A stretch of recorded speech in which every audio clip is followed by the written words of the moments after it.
Hello everyone.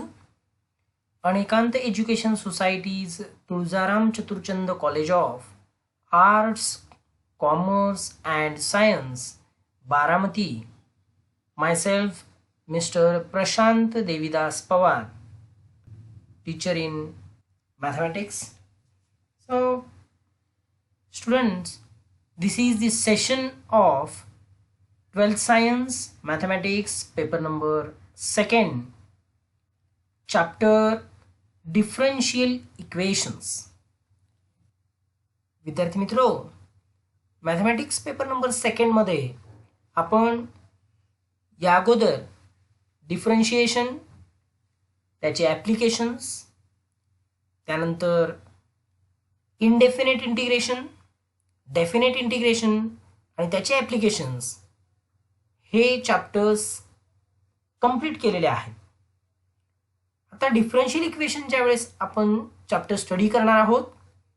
या कन्सेप्टसाठी आपल्याला differentiation आणि इंटिग्रेशन यांचे काही बेसिक फॉर्म्युले, त्याचबरोबर काही रूल्स हे येणं गरजेचं आहे. त्यामुळं अगोदर मी तो पार्ट रिवाइज करतोय. पाहूया. Let us recall the differentiation and integration of functions. First formula, the derivative of x raised to n is nothing but n x raised to n minus 1. Okay, या x raised to n चा integration जो आहे तो अशा पद्धतीने लिहिता येतो. Integral of x raised to n with respect to x is x raised to n plus 1 upon n plus 1 plus c. Okay, next second formula, derivative of e raised to x is e raised to x, and for integration the integration of e raised to x is again e raised to x plus c. This c is constant of integration. Third formula, derivative of a raised to x is a raised to x into log a, and integration of a raised to x with respect to x is a raised to x upon log a plus c. Next formula पहा मित्रांनो, first जो formula आहे तो algebraic, second third formula हा exponential वर depend आहे. आता आपण ट्रिग्नोमेट्रिकचे फॉर्म्युले पाहूया. Derivative of sine x is cos x, therefore integration of cos x is sine x plus C. Next formula, derivative of cos x is minus sine x. Okay, cos एक्सचा derivative येतो minus sine x, therefore sine एक्सचा integration येतो हा minus cos x plus C. आपल्याला माहिती आहे की integration आणि डेरिव्हेटिव्ह किंवा डिफरन्शिएशन या एकमेकाच्या इनव्हर्स प्रोसेस आहेत. ओके, ठीक आहे. नेक्स्ट फॉर्म्युला पाहूया. Formula number 6. पहा, 6th formula, derivative of tan x is sec square x, therefore integration of sec square x is tan x plus c. ठीक है. Next formula, derivative of cot x is minus cosec square x, therefore integration of cosec square x is minus cot x plus c here. Okay, next formula, formula number 8, derivative of sec x with respect to x is sec x into tan x. In the same way, we can write integration of sec x into tan x with respect to x. See here, integration of sec x into tan x with respect to x is sec x plus c. Okay, next formula, formula number 9, derivative of cosec x is minus cosec x into cot x. Now we can write integration of cosec x into cot x with respect to x is minus LHS लागे म्हणजे minus cosec x plus c. Okay. Next formula, derivative of log x is 1 upon x. Therefore, integration of 1 upon x with respect to x is log x plus c. विद्यार्थी मित्रांनो, या ठिकाणी आता आपण ट्रिग्नोमेट्रीचे फॉर्म्युले पाहिले, लॉगॅरिथमिकचा formula पाहिला, त्याचबरोबर डिफरन्शिएशन ऑफ एक्सपोनेन्शियल, आणखी अल्जेब्रिक, त्याचबरोबर त्याचे इंटिग्रेशन्स देखील पाहिले. पण या फॉर्म्युल्यामध्ये जर आपण इंटिग्रेशनचे फॉर्म्युले ऑब्झर्व केलं तर याच्यामध्ये टॅन एक्स आणि कॉट एक्सचे इंटिग्रेशन्स आपण पाहिलेले नाही आहेत. सो ते या ठिकाणी लिहूयात. ते फॉर्म्युले पहा. Integration of tan x with respect to x is log of sec x plus c. Okay, and in the same way integration of cot x dx is nothing but log of sin x plus c. अशा पद्धतीने आपल्याला formula लिहिता येतो. Next formula पहा. Integration of sec x with respect to x is log of sec x plus tan x plus c. Okay, and this formula can be written as, after simplification, integration of sec x dx is nothing but log of tan of x by 2 plus pi by 4 plus c. Next formula, integration of cosec x with respect to x is log of cosec x minus cot x plus c, and integration of cosec x dx is nothing but this can also be written as log of tan of x by 2 plus c. ठीक आहे विद्यार्थी मित्रांनो, या ठिकाणी हे आपण फॉर्म्युले, basic फॉर्म्युले जे गरजेचे आहेत ते पाहिलेले आहेत. आता आपण काही रूल्स किंवा लॉज पाहूयात. पहिल्यांदा डिफरन्शिएशनचे लॉज पाहूयात. पहा. First, if y is equal to u plus v, then we can write, if u and v are any two functions and y is nothing but sum of these two functions, then we can differentiate this such as dy by dx is equal to du by dx plus dv by dx. Second formula, if y is equal to u minus v, then we can differentiate this as dy by dx is equal to du by dx minus dv by dx. Third rule, product rule, y is equal to u into v is there. Then we can differentiate by using the formula dy by dx is equal to u into dv by dx plus v into du by dx. Okay. Next, fourth formula, y is equal to u upon v जर असेल, when v is non-zero म्हटलेला आहे, not equal to 0, then we can write it as dy by dx is equal to v into derivative of u with respect to x minus u as it is derivative of v with respect to x upon v square, that is denominator square. Okay, now let us consider some rules or laws in integration. First rule, see here, integration of f of x plus g of x. Okay, f of x and g of x are two functions and sum of these two functions is there, then the integration of this can be written as integration of f of x with respect to x plus integration of g of x with respect to x separately. Okay. Second, integration of f of x minus g of x with respect to x, this can be written as integration of first function f of x with respect to x minus integration of second function, that is g of x with respect to x.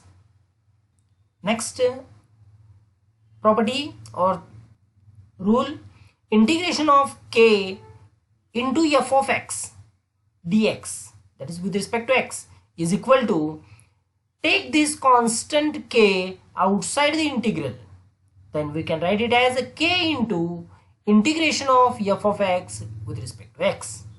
Okay, next rule or theorem: if x is equal to phi of t is a differentiable function of t, then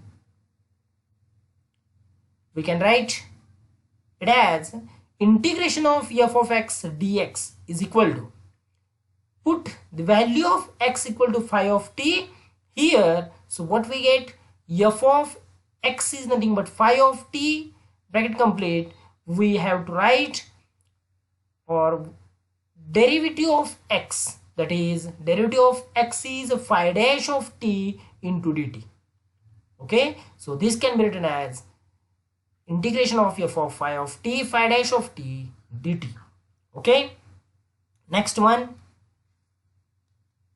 integration of f of ax plus b with respect to x, this can be written as 1 upon a, x सोबत जो काही coefficient असेल त्या constant ने आपल्याला येणाऱ्या इंटिग्रेशनला divide करायचं.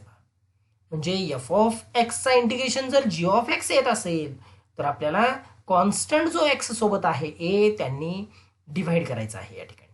म्हणजे 1 upon a g of a x plus b plus c अशा पद्धतीने लिहिता येईल.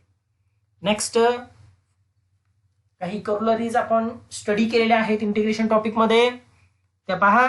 Integration of f dash of x upon f of x with respect to x is nothing but log of f of x plus c या ठिकाणी येणार आहे. Next corollary, integration of f of x raise to n into f dash of x dx, this can be written as f of x raised to n plus 1 upon n plus 1 plus c. Okay, next corollary again, integration of f dash of x upon square root of f of x dx is equal to 2 square root of f of x plus c. Okay, let us see two more theorems. विद्यार्थी मित्रांनो, आता दोन फंक्शनचा जर product दिला असेल त्याचा integration कसा काढायचा हे देखील आपण स्टडी केलेलं आहे.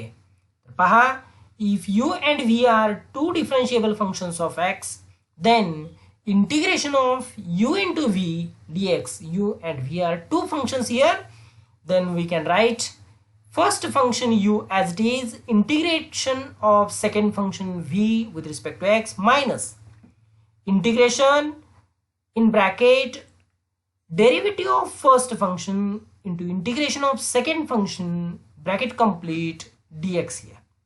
Okay, हे जेव्हा आपण सोडवणार आहोत त्यावेळेस आपल्याला LIATE हा रूल यूज करावा लागणार आहे या ठिकाणी. तर त्या रूल मध्ये L stands for logarithmic, I stands for inverse trigonometric function, A stands for algebraic functions, T stands for trigonometric function and E stands for exponential function. अशा पद्धतीनं ज्या क्रमाने हे दोन फंक्शन्स येणार आहेत तो LIAT रूल या ठिकाणी यूज करावा लागेल हे सॉल्व करताना. Next formula is integration of e raised to x bracket complete f of x plus f dash of x bracket complete dx is nothing but e raised to x into f of x plus c. या ठिकाणी function आणि त्याचा derivative या दोघांची addition आहे आणि ब्रॅकेटच्या बाहेर e raised to x असेल तर याचा इंटिग्रेशन डायरेक्टली आपल्याला या फॉर्म मध्ये लिहिता येतो. ठीक आहे, आता काही स्पेशल इंटिग्रल्स आपण पाहिलेले आहेत. पुन्हा बघा, फर्स्ट इंटिग्रेशन पाहिलाय तो म्हणजे त्या स्पेशल इंटिग्रल मध्ये integration of 1 upon x square plus a square पाहिले, तो येतो 1/a tan inverse of x by a plus c. Second येतो, जर या ठिकाणी मायनस असेल म्हणजे integration of 1/x² minus a² with respect to x जर असेल तर मित्रांनो 1/2a log of x minus a upon x plus a plus C येणार आहे. And third one, if integration of 1/a² minus x² is there.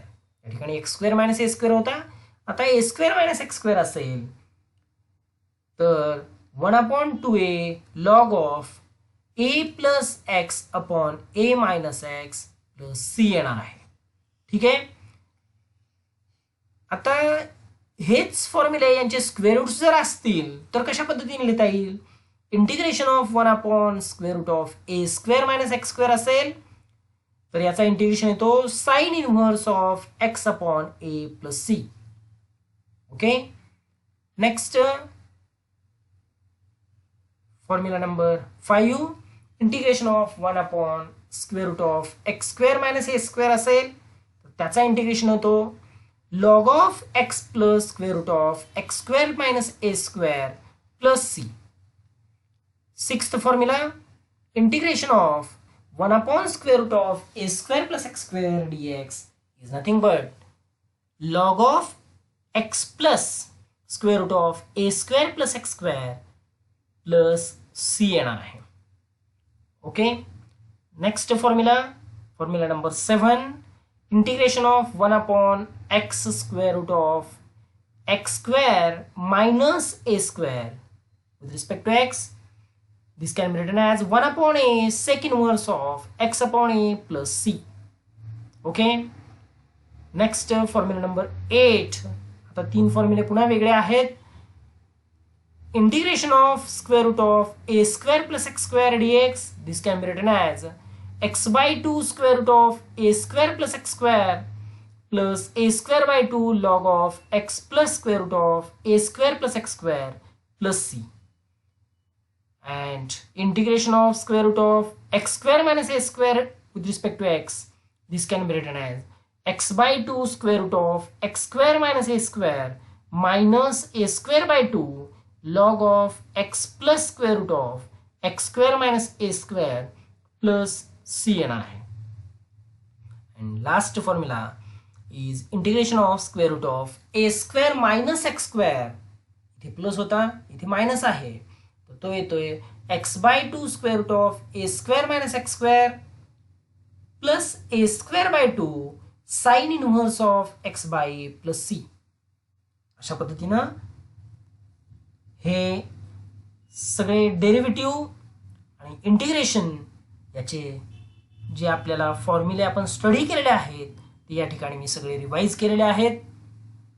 आता आपण actual टॉपिककडे जाणार आहोत. तर त्या टॉपिककडे जाण्यापूर्वी त्या टॉपिकमध्ये काय स्टडी करणं गरजेचं आहे ते थोडंसं पाहूया. Let us study differential equation. Okay.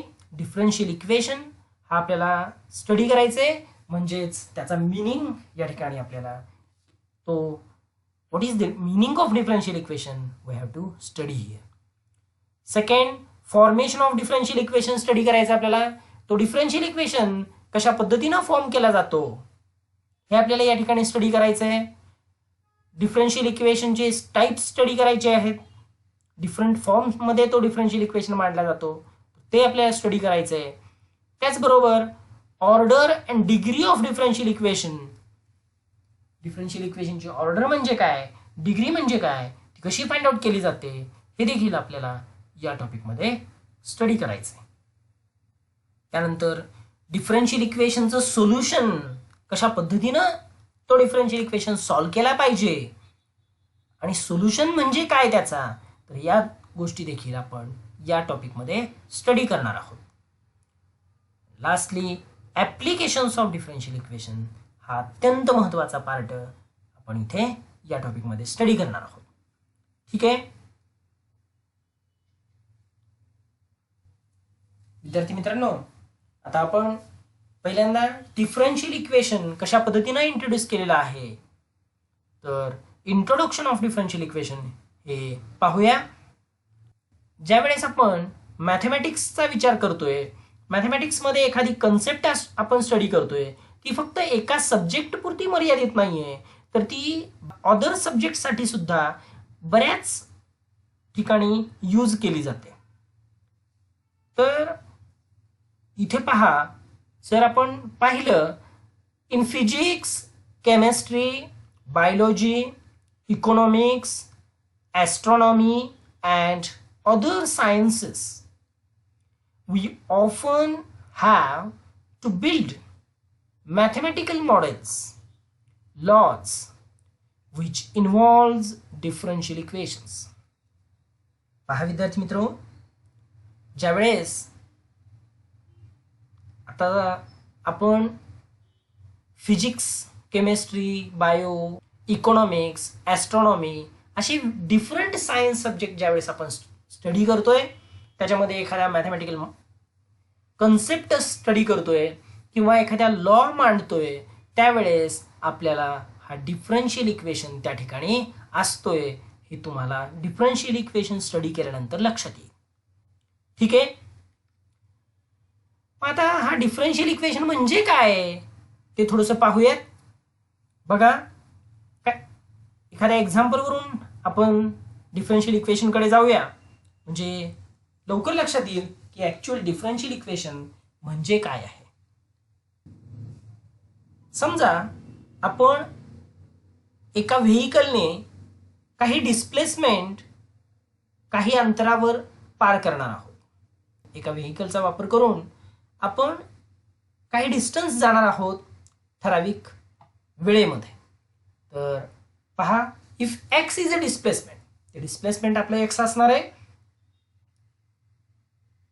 If x is the displacement of a vehicle at time t, okay, that is x can be written as function of t. कसा लिहिता येतो मग? आपण ऍप्लिकेशन्स ऑफ डिफरन्शिएशन या topic मध्ये हे पाहिलेलं आहे की x is nothing but f of t. Then the velocity of vehicle is, हे माहिती तुम्हाला, velocity कशी काढली जाते, the rate of change of displacement with respect to time, that is dx by dt. अशा पद्धतीनं ही वेलॉसिटी कॅल्क्युलेट केली. Okay. आता विद्यार्थी मित्रांनो, या ठिकाणी टी या टाइम मध्ये एक्स हे डिस्प्लेसमेंट आहे, ते कशा पद्धतीने दिलंय, x is nothing but F of T. मग आता टाइम मध्ये जर चेंज होत असेल तर ऑटोमॅटिक डिस्प्लेसमेंट मध्ये चेंज होणार आहे. सो डिस्प्लेसमेंट कशावर डिपेंड आहे, तर टाइमवर डिपेंड आहे. म्हणजेच आपण असं म्हणू शकतो या ठिकाणी X be the displacement of vehicle X depends on time. टाइमवर तो डिस्प्लेसमेंट डिपेंड आहे.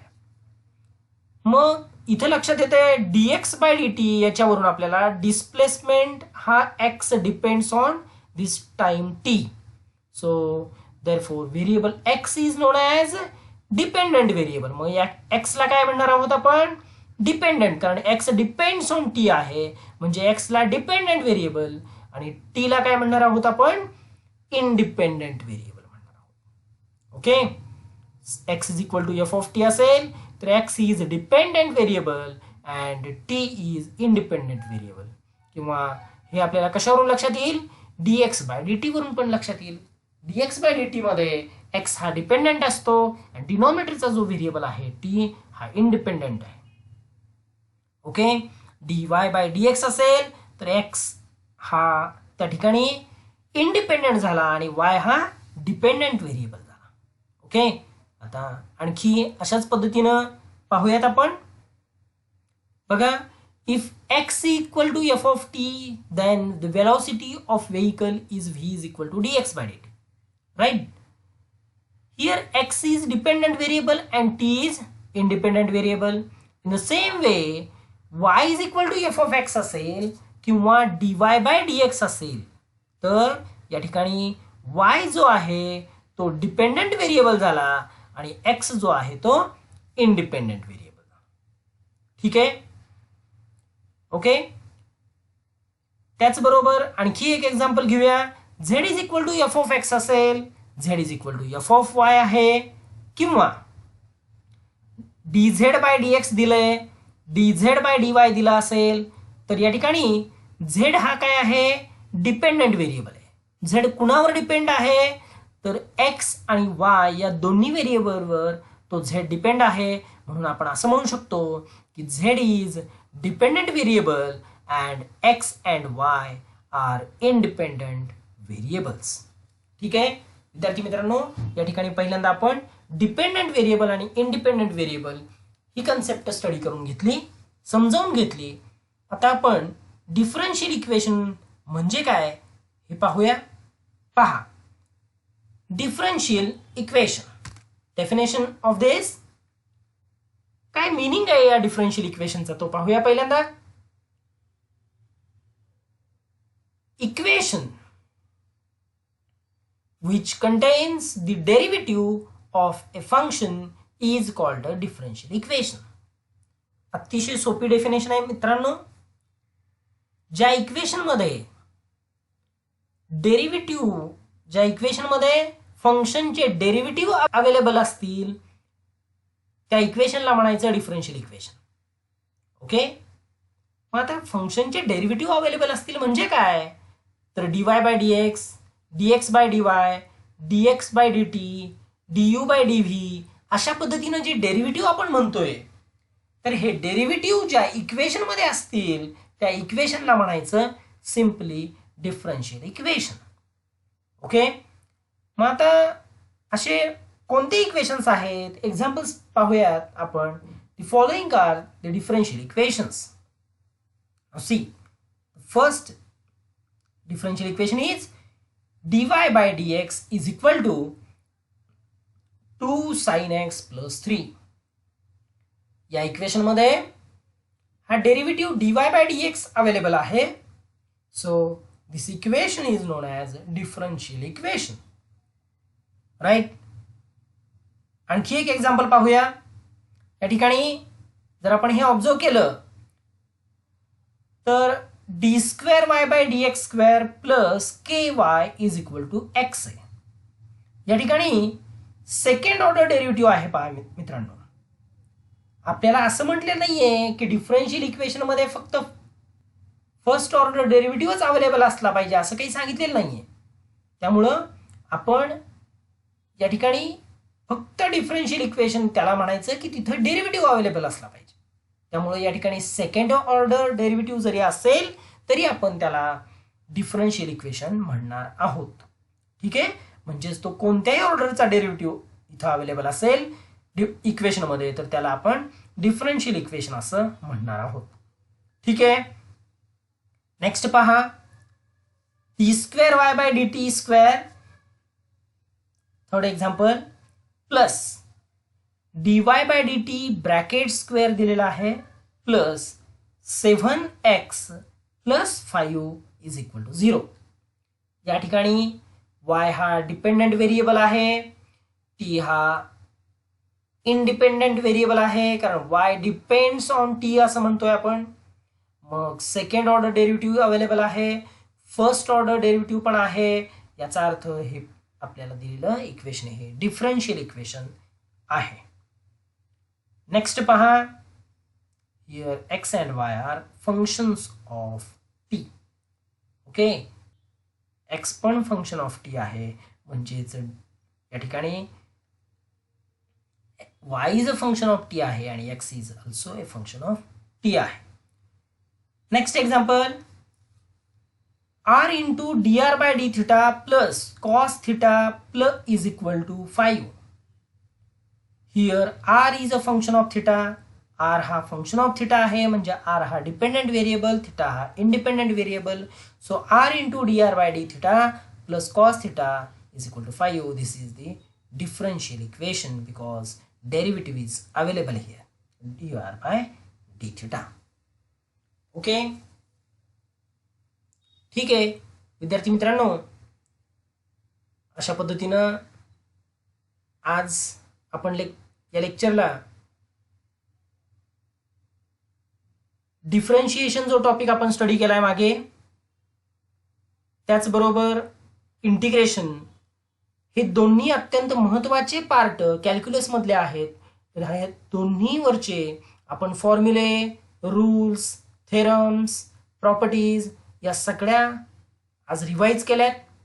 त्याचबरोबर इंट्रोडक्शन ऑफ डिफरन्शियल इक्वेशन कशा पद्धतीनं इंट्रोड्यूस केलेलं आहे ते थोडक्यात पाहिलं आणि डिफरन्शियल इक्वेशनचा मिनिंग आजच्या लेक्चरला आपण स्टडी केलेला आहे. ओके, तर तो पार्ट तुम्ही व्यवस्थितपणे 2-3 वेळा नोटबुकमध्ये लिहा आणि तो रिराईट केल्याशिवाय आपल्याला लक्षात राहणार नाहीये. पुढच्या लेक्चरला ज्यावेळेस तुम्ही एक्झाम्पल सोडवणार आहात तेव्हा ही सगळी फॉर्म्युले त्यावेळेस गरजेची आहेत. ओके, ठीक आहे. थँक्यू.